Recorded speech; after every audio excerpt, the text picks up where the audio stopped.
من أكثر من الاستغفار جعل الله له من كل هم فرجا ومن كل ضيق مخرجا ورزقه من حيث لا يحتسب. تريد الذرية الاستغفار، تريد المال الاستغفار، قضاء الدين الاستغفار، جلال الهم الاستغفار، الغيث المدرار الاستغفار، القوة في الجسم الاستغفار، أدلة من القرآن، الأمان ودفع الكوارث الاستغفار، طيب المعيشة الاستغفار، قوة الجسم الاستغفار، تكفير السيئات الاستغفار، رفع الدرجات الاستغفار. اسمع الأدلة: فقلت استغفروا ربكم إنه كان غفارا يرسل السماء عليكم مدرارا ويمددكم بأموال وبنين ويجعل لكم جنات ويجعل لكم أنهارا واستغفروا ربكم ثم توبوا إليه يمتعكم متاعا حسنا. قال هنا ويزدكم قوة إلى قوتكم. وقال في الأمان: وما كان الله يعذبهم وأنت فيهم وما كان الله معذبهم وهم يستغفرون. هذا أمان. وقال في حط السيئات ورفع الدرجات في الاستغفار قال: وقولوا حطة نغفر لكم، يعني اغفر لنا يا رب، نغفر لكم، نكفر عنكم، نغفر لكم خطاياكم وسنجزي المحسنين. وسنزيد المحسنين يعني الذي ما عنده خطايا نزيده في حسناته، هذا مساق الآية يعني، والذي ما عنده خطايا نزيد في حسناته. فأبدلنا الله باللفظ الشرعي: استغفر الله وأتوب إليه. أستغفر الله الذي لا إله إلا هو الحي القيوم وأتوب إليه. أستغفر الله إلا من محبتكم فإنها حسناتي يوم ألقاه. أهلا وسهلا ومرحبا، عدنا والعود أحمد ولا يحلو الكلام إلا بذكر الحبيب محمد. اللهم صل وسلم وبارك على سيدنا محمد صلاة لا تعد ولا ترد ولا يعلم بفضائلها أحد. ازيكم يا حبيباتي، عاملين ايه؟ يا رب تكونوا بخير. طبعا يعني مش عارفة أتكلم ومفيش أعذار تقال. والله طبعا لي عذر وعذر كبير يعلم به يا ربنا، ولكن طبعا ما بين المحبين أعذار. يعني أنا من سمتي لا أسأل عن التأخير، المهم إني جيت ولكن هقول على أسباب تأخيري وانقطاع الفترة اللي فاتت. ولكن الأول سمعونا الصلاة والسلام على سيدنا النبي. اللهم صل وسلم وبارك عليك يا حبيبي يا رسول الله. فترة صعبة يا بنات، فترة طويلة والله، عدت تقريبا قرابة شهر. حتى عن شغلي أنا كنت في انقطاع، يعني ما رحتش. فأسأل الله العظيم رب العرش العظيم أن يرفع عنا ويبدل همنا وغمنا فرحا وسرورا يا رب. وخلال الفيديو ده برضو الشيء بالشيء يذكر. هقول لكم لو كنت في حالة نفسية مهما وصلت بيك الحالة النفسية، فأقول لك على روشتة بسيطة من 4 خطوات تذكريها جيدا، وبإذن الواحد الأحد يعني هترمي الحالة النفسية اللي انت فيها مهما طالت ومهما طالت مدتها. بإذن الواحد الأحد هترميها ورا ظهرك وهتقومي وتشوفي مصالحك وتشوفي اللي وراكي وتشوفي نفسيتك وتشوفي دنيتك. وربنا يا ربي يسمعنا عنكم دائما سماح خير. طبعا يا بنات دايما بقول لكم الغياب يعلمك ماذا تعني للآخرين. فيه ناس كانت بتسأل دون انقطاع، وفيه ناس يعني يتركولك للغياب يفعل بك ما يشاء، وفي ناس ما تعرفش أساسا أن أنا كنت غايبة. وأسأل الله العظيم رب العرش العظيم أن يجبر بخاطر كل من جبر خاطري وسأل عليا، سواء في سره بينه وبين نفسه، سواء في فتح التليفون ودور عليا، سواء أرسل لي رسالة يعني أسلشتم صدري والله، ورسائلكم كانت تأتي في وقتها. وربنا يعلم يعني الواحد مر بفترة صعبة، هحكي لكم ظروفها. ولكن الأول يا بنات سمعونا الصلاة والسلام على سيدنا النبي. ومن لم يشترك في القناة، طبعا القناة محتاجة دعمكم، دعم حبيباتي اللي معايا من أول القناة، بالله عليكم ما تنسوش اللايك للفيديو، دعوة حلوة ولكم بالمثل. القناة الفترة اللي فاتت طبعا فترة الانقطاع أثر عليها بالسلب أزيد ما كانت هي متأثرة. فطبعا أهم شيء عدنا. في مثل بالإيطالي بيقول ميليو تاردي كي ماي، يعني الأفضل إنك تيجي أحسن ما تجيش خالص. فدينا جينا والحمد لله، وهنفضل مستمرين بإذن الواحد الأحد. حبيباتي قالوا لا تكثر من الشكوى فيأتيك الهم، ولا تنظر للأمام فهناك مستقبل نجهله، ولا تنظر للخلف فهناك ماض يزعجنا، وانظر لأعلى فهناك رب يسمعنا ويسعدنا. والكلمة الطيبة يا بنات قادرة أن تحيي القلوب، والكلمة اللي بتوجع والكلمة الوحشة بتقتل ولا يعاقب عليها القانون، ولكن يعاقب عليها رب السماوات ورب الأرض. ربنا يا رب يجعلنا من أصحاب القلوب الطيبة ومن أصحاب الكلمات الطيبة التي تحيي القلوب، ولا يجعلنا من أصحاب القلوب القاسية الفظة. اللهم آمين. سيدنا الإمام علي بن أبي طالب رضي الله عنه كان بيقول عندما تتذوق الصدمات في حياتك يصبح عقلك أكبر من عمرك بكثير، فكل أذى هو مستوى جديد من النضج، ومن لا يتألم لا يتعلم. سمعونا الصلاة والسلام على سيدنا النبي. اللهم صل وسلم وبارك عليك يا حبيبي يا رسول الله. بإذن الواحد الأحد هرد على كل رسائلكم يا بنات اللي كنتوا باعتينها لي قبل فترة الانقطاع. اللي حابب برضو يعرف معايا أسباب الانقطاع وإزاي تطلعي من الحالة النفسية اللي الظروف والأيام بترميكي فيها غصب عنك. فنحن بشر، يعني من سمتنا إن إحنا مش جماد، نحن بشر نحس. ورحم الله امرئ عرف قدر نفسه. لما تتقل عليك الشيلة قولي مش قادرة أشيل. لما تتقل عليك الشيلة ما تأوحيش نفسك وتجبري نفسك، بل خدي هدنة وخدي راحة وافصلي عن كل اللي حواليك. اللهم صل وسلم وبارك عليك يا حبيبي يا رسول الله. كنت آخر فيديو عملته معاكم يا بنات، ولي جدول للقناة الحمد لله، منتظمة، من الناس اللي أنا بحب أنتظم في مواعيدي، ولكن لما الظروف تقهرني ما بحبش أضغط على نفسي ولا أجلد نفسي. يعني يكفيني الظروف صعبة، فمش هجلد نفسي أنا كمان برضو أجي عليها، ما إن لنفسك عليك حق. بعد ذلك جاتني فترة من مرض أبنائي واحد بعد التاني، وأمراض يعني مش مثلا دور برد ولا مثلا شوية احتقان. أنا من الناس يعني برضو مريت مع أولادي ظروف كتيرة جدا، ولكن برضو مش هشكة قوي، يعني ما بتخضش كتير. يعني مثلا لو حاجة ما تستدعيش أنا ما يعني بمشي الأمور عادي، يعني ممكن أجيب له أنا دواء من الصيدلية عادي بحكم الخبرة يعني.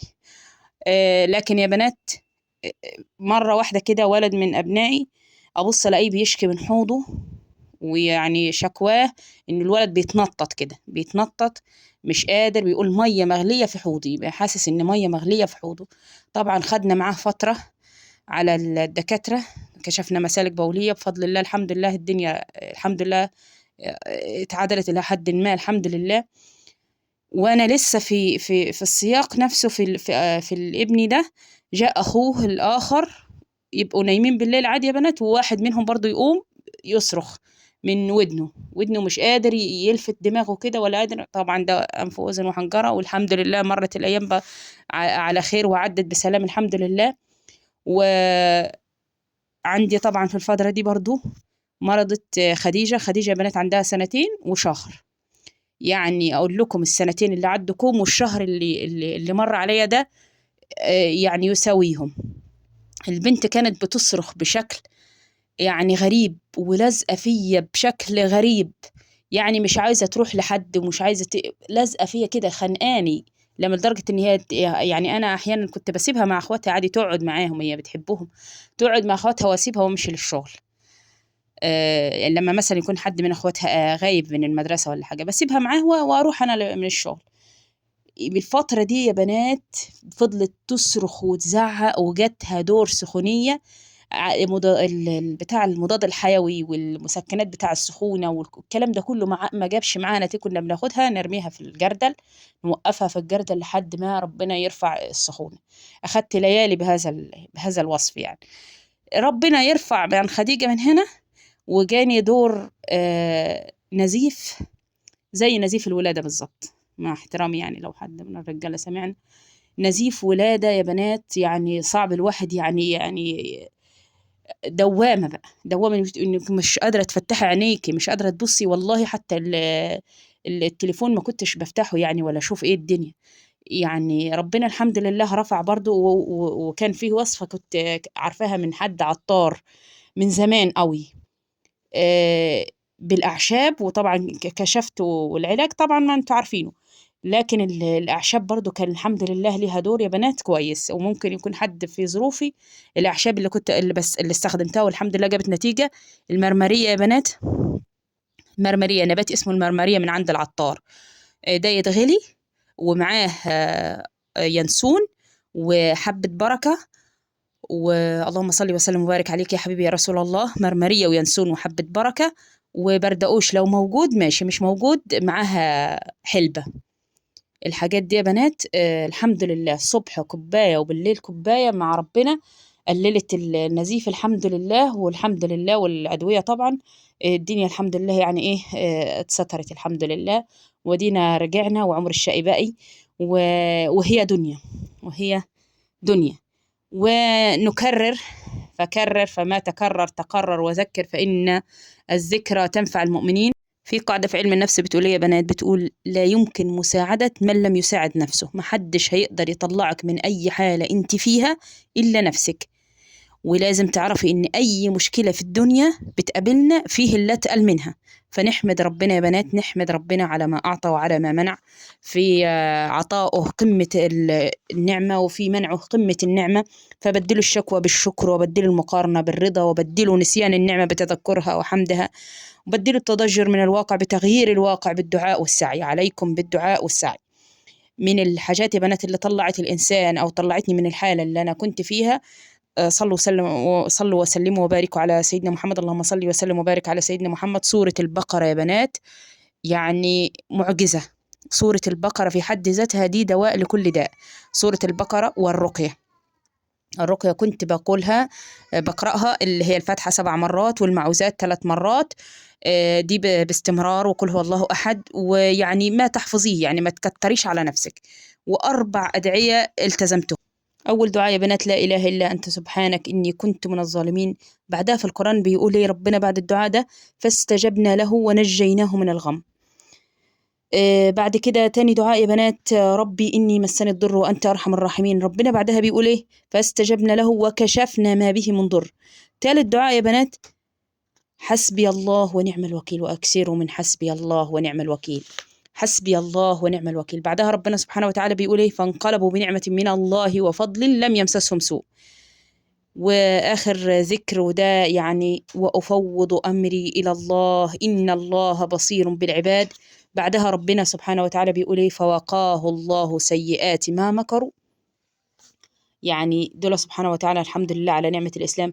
الأذكار دي يعني بفضل الله ساحرة، بس يا بنات الإخلاص في الدعاء، الإخلاص في يعني نيتك تخلصيها. بغض النظر عن الأسواع اللي شفتوها في الرقاق. ده حال المنور، يعني لسه المنور وضعه الحمد لله على كل حال. وده مش يعني مش غريب برضه على أو من ضمن ما مرينا به توقف الأعمال في المنور. يعني وقفنا، أنا مصورة لكم إن شاء الله كله بالتفصيل بإذن الله الفيديو اللي جاي بإذن الله. فالحمد لله على كل حال. أنا برضو رضيت بوضع المنور برضو على حاله، مش مشكلة حتى يأذن الله سبحانه وتعالى. يعني المنور ده من 27 رمضان.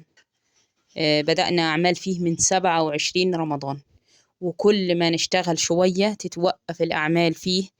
ولكم أن تتخيلوا يعني كل شوية مثلا نيجي نعمل حاجة يعني ما تاخدش حتى نص ساعة، وقصادها البيت كله يتكركب.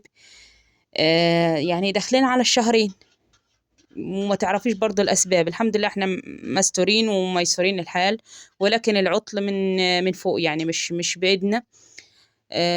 ما أعرفش فين برضو بالظبط العطل برضو، عشان أكون صادقة معاكم. يعني الوضع على ما هو عليه في المنور. إمتى الأمور هتتحسن، إمتى هتتعدل، إمتى هيكمل فيه شغل، الله أعلم. فأنا لما دخلت مع الحاجة صاحب البيت في جدال، ولكن قلت لا الحمد لله على كل حال عشان العيال ما بهدلهمش. وسبت الوضع على ما هو عليه، وهعاود تصوير فيه على وضعه. اتعمل ما اتعملش برضه هشتغل فيه على وضعه. وربنا يا ربي يحسن أحوالنا وبدل حالنا إلى أحسن حال، وما باليد حيلة. يعني أنا مش هجلد نفسي برضه. صحيح كان الإنسان مخطط خطط تانية وكده، بس مش انت بس صاحبة القرار. فالأمور اتقالت إلى هذا الوضع اللي احنا فيه، مازال المنور. فالحمد لله على كل حال. وعسى الله يبدل الأمور، وعسى أن تحبوا وعسى أن تكرهوا. والحمد لله على كل حال. والله وحشتوني يا بنات، ولكم وحشة. وأسأل الله العظيم رب العرش العظيم أن يعني يسمعنا عنكم سمع خير. حبيباتي اللي معايا في القناة، من فضلكم ارفعوا لنا الفيديو بلايك ودعوة حلوة، ولكم بالمثل ده لو في حد لسه مستمر معايا لآخر الفيديو. وسمعونا الصلاة والسلام على سيدنا النبي. اللهم صل وسلم وبارك عليك يا حبيبي يا رسول الله. وده رقاقنا يا بنات، والله كان جميل. هو بس ما غيرك شوية دقيق وشوية ملح وشوية خميرة، وتاكلي أحلى رقاق على البوتاجاز من فوق. طبعا أنا كنت معلية النار وأنا مش واخدة بالي. والحمد لله اتسترت. بعد 5 رقاقات عرفنا المشكلة فين، وهدينا النار وهيطلع أحلى رقاق. وسلام.